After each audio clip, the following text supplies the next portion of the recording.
Что вы этот, Наташа? Дети малые. Вот оно взорвалось опять там. Боеприпасы, походу. Да нет, боеприпас бы...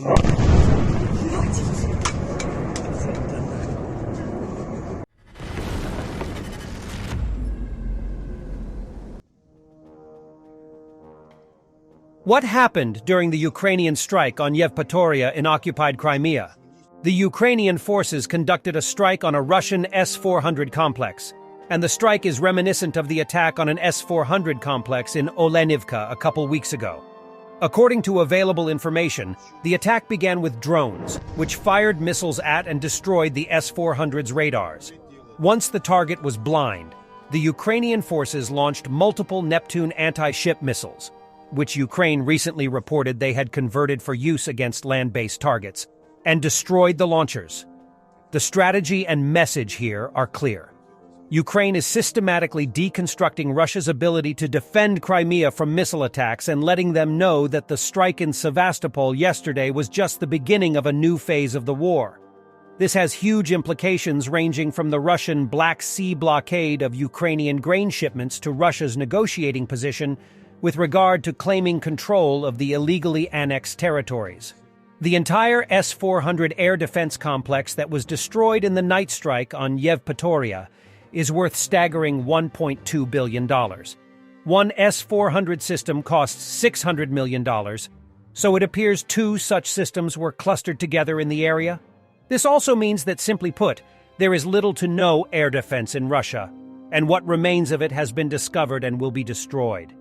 This is very detailed and clear footage of the attack on Yevpatoria. But this attack is only a fragment of the large combined attack by the Ukrainian armed forces in the Black Sea.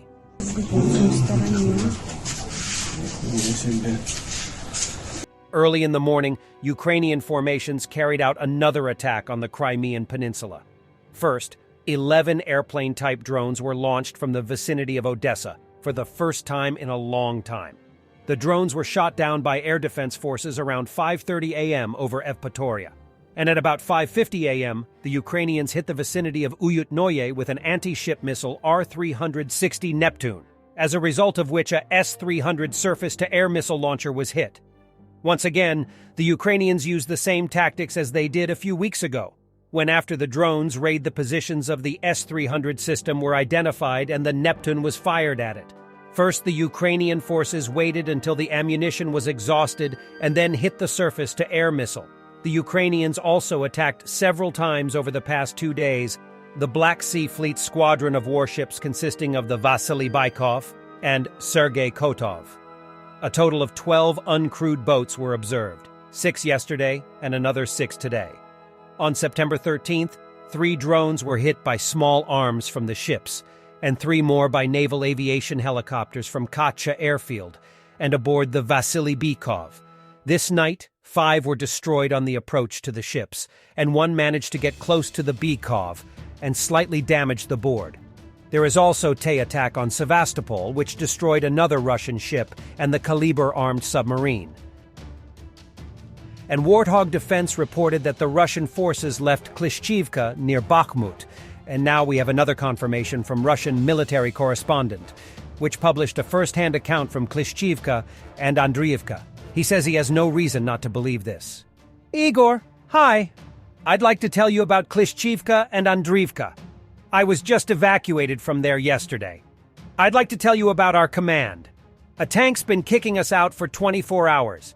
Yesterday at about 3 a.m., it got mad that we were holding on till the end and started to demolish the hut. I was concussed as well as 2 of my fellow soldiers. I don't know how, by some miracle, we survived. We were hit with everything from shrapnel ammunition to cluster munitions. We asked for artillery support. We were told there were no shells. How were we supposed to hold it? The tank spent 3 ammunitions on us, for 3 men, and ours supposedly ran out of shells. And now they're throwing sticks at special forces. We stayed until the end. Akhmat left the day before yesterday. There's 800 refuseniks and deserters in the forest belt. The 42nd Division left yesterday. We stayed with 3 squads until the end, until the advance started. We lost 2 of our guys on the way out. And after the photos of Russian planes covered with automobile tires for protection, even Russian bloggers couldn't resist. Всем актуальным запросам и защищен от любых современных средств поражения, а также снижает заметность боевых машин в радиолокационном, инфракрасном и других областях спектра обнаружения посредством специально разработанных геометрических форм.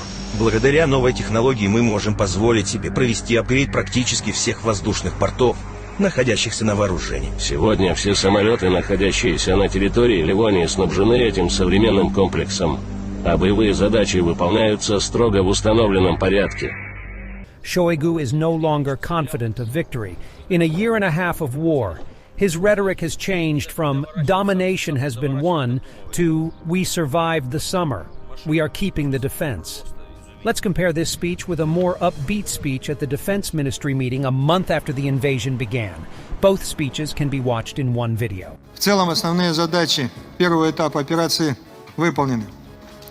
Существенно снижен боевой потенциал украинских вооруженных сил, завоевано господство в воздухе, практически уничтожены военно-воздушные силы и система противовоздушной обороны.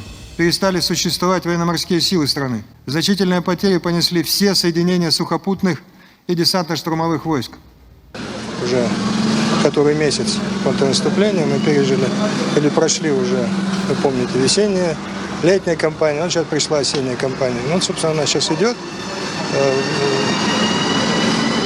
Войска занимаются тем, что держат активную оборону на нужных и необходимых направлениях, оборонять то, что на сегодняшний день нам необходимо оборонять, там, где, естественно, это те направления, на которых пытаются осуществить прорыв украинские вооруженные силы. Но главная задача – это выбивать технику. Победим? У нас нет других вариантов. Peter Tolstoy, Deputy Speaker of Russian Parliament. The war will probably last for 2-3 more years. Ukraine must pay for its desire not to be with Russia. He says he doesn't care if anything is left of Ukraine after the war. Кажется, года 2-3. Еще, да? Да. Потому что это не быстро. Это серьезное сопротивление, враг серьезный. И нельзя недооценивать то, что все-таки фактически сегодня все страны поставляют оружие, материалы и так далее. На Украине ничего нет. Они сейчас воюют только тем, что им привезут. Поэтому, да, еще это, к сожалению, это время, это дорогая очень цена. Но это цена того, чтобы Россия не чувствовала себя униженной, когда русских людей заживо сжигают там, в Одессе в Доме профсоюза. Вот. И когда русских в Донецке, в Луганске бомбят, убивают детей, там, попадают в детские сады, мы не будем этого терпеть.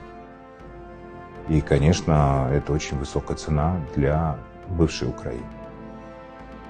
Какая-то Украина будет, не будет какой-то Украины. Мне в данном случае это не сильно меня волнует, но мы увидим, сохранится она или нет. Но то, что это высочайшая цена, вот это их как бы желание сначала просто, так сказать, оказаться, и с Россией, и с Европой, потом только с Европой, потом стать антироссией, вот эта вот вся эта траектория, она, конечно, дорого им обойдется.